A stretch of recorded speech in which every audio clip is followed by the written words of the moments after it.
Hello and welcome to iLit Lesson D2.38. Today we're going to focus on visualizing, author's purpose, vocabulary knowledge, and applying what you have learned. Let's get started. Do you know what the word vineyard means? Vineyard. The grapes grown in the vineyard are used to make wine. Early the next morning, Mr. Sullivan showed us where his crop was, and after breakfast, Papa, Roberto, and I headed for the vineyard to pick. Which of the following are you likely to find growing in a vineyard? Apples, grapes, strawberries. If you said grapes, well done. You're off to a wonderful start. What does the word jotted mean? Jotted. The waitress jotted down the customer's order on her small notepad. Word partners. The word down is often paired with the word jot when it is about taking notes. I jotted something down. Travis jotted a reminder to himself in his calendar. He didn't want to forget his mother's birthday. Which of these words is a synonym for jotted? A, drew, B, remembered, C, wrote. If you said C, wrote, you're correct. Academic vocabulary. Populated, live in, inhabit. This city has been populated for centuries. Completely, thoroughly, perfectly. After many hours of work, the project is completely finished. Recover.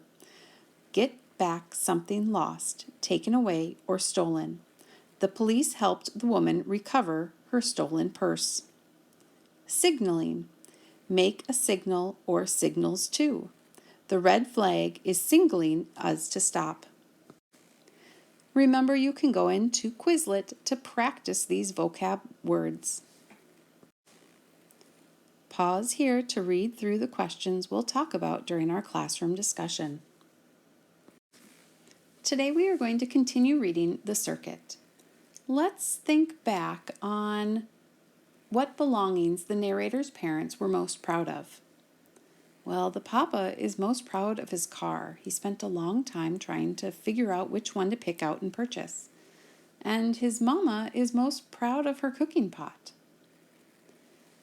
Now, our essential question in this unit is, where do I fit in?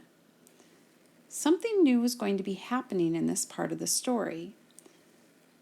The narrator is going to be attending school. Do you think the narrator would have trouble fitting in at school? Let's find out. That night, by the light of a kerosene lamp, we unpacked and cleaned our new home. Roberto swept away the loose dirt, leaving the hard ground. Papa plugged the holes in the walls with old newspapers and tin can tops. Mama fed my little brothers and sister. Papa and Roberto then brought in the mattress and placed it in the far corner of the garage. Mama, you and the little ones sleep on the mattress. Roberto, Panchito, and I will sleep outside under the trees, Papa said. Early the next morning, Mr. Sullivan showed us where his crop was, and after breakfast, Papa, Roberto, and I headed for the vineyard to pick. Around 9 o'clock, the temperature had risen to almost 100 degrees. I was completely soaked in sweat, and my mouth felt as if I'd been chewing on a handkerchief. I walked over to the end of the row, picked up the jug of water we had brought, and began drinking. Don't drink too much or you'll get sick, Roberto shouted. No sooner had he said that I felt sick to my stomach. I dropped to my knees and let the jug roll off my hands. I remained motionless with my eyes glued on the hot, sandy ground. All I could hear was the drone of insects. Slowly I began to recover. I poured water over my face and neck and watched the dirty water run down my arms to the ground. I still felt dizzy when we took a break to eat lunch. It was past 2 o'clock. We sat underneath a large walnut tree that was on the side of the road. While we ate, Papa jotted down the number of boxes we had picked. Roberto drew designs on the ground with a stick. Suddenly, I noticed Papa's face turn pale as he looked down the road. Here comes the school bus, he whispered loudly in alarm. Instinctively, Roberto and I ran and hid in the vineyards. We did not want to get in trouble for not going to school. The neatly dressed boys about my age got off. They carried books under their arms. After they crossed the street, the bus drove away. Roberto and I came out from hiding and joined Papa. Tienen que tener cuidado, he warned us. After lunch, we went back to work. The sun kept beating down. The buzzing insects, the wet sweat, and the hot, dry dust made the afternoon seem to last forever. Finally, the mountains around the valley reached out and swallowed the sun. Within an hour, it was too dark to continue picking. Let's pause here. Oh, visualize the difficult conditions under which they were working. It's 9 o'clock in the morning and it's already 100 degrees. That's really hot. In fact, if he drinks water too quickly, he'll get sick and throw up. That's some extreme heat going on. And why would Roberto and Panchito get in trouble for not going to school? Well, think about that. Children are required to go to school, and if they don't, then their parents can get in trouble too. Or could it be that Roberto and Panchito really need to help their dad work in order to make money for the family? So if they're forced to go to school, then they would lose income.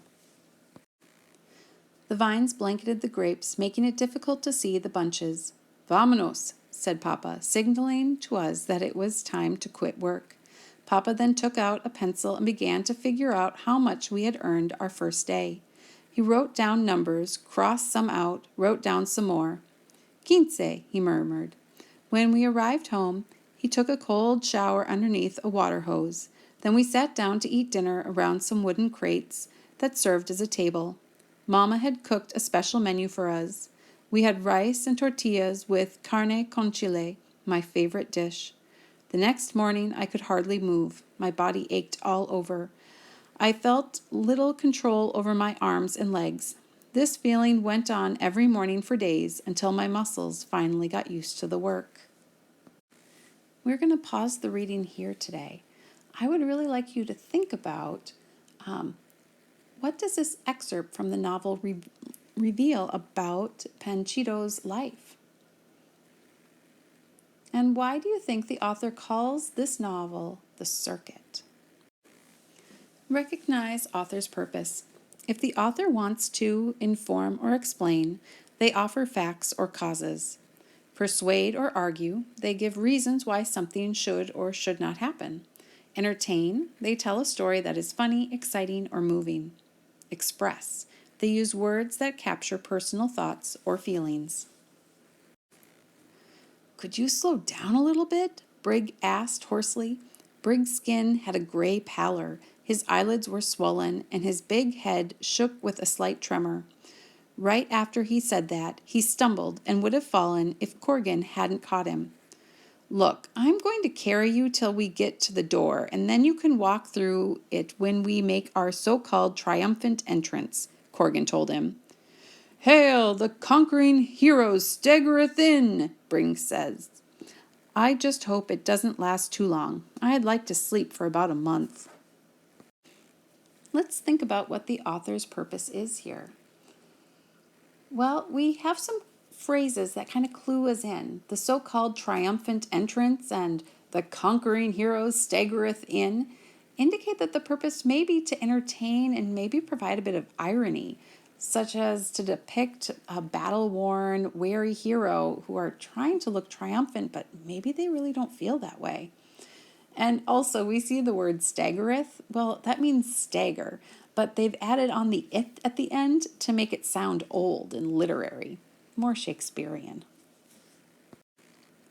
A letter to the editor says, we should raise taxes to pay for the school. What is the author's purpose for writing?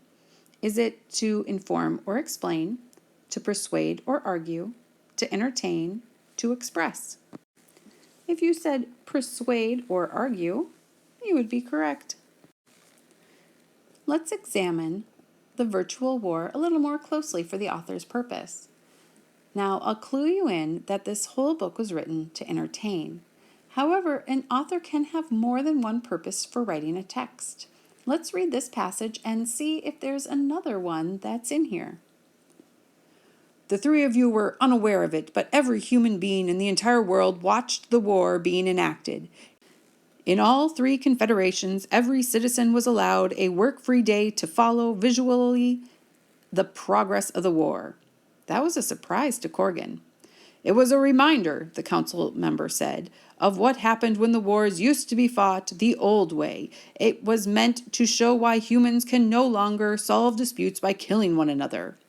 Her voice increased in volume, amplified by whatever electronic equipment was broadcasting it. You three sacrificed yourselves, she paused dramatically, so that thousands of others will be spared. With the world so sparsely populated now, peace is the only way to achieve survival.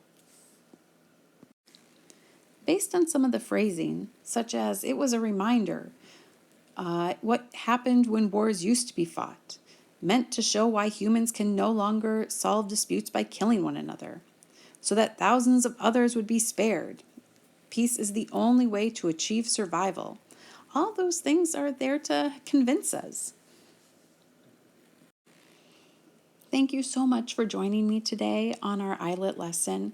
Please go into Quizlet and practice D2.38 for your vocabulary and do your interactive reader assignment in iLit.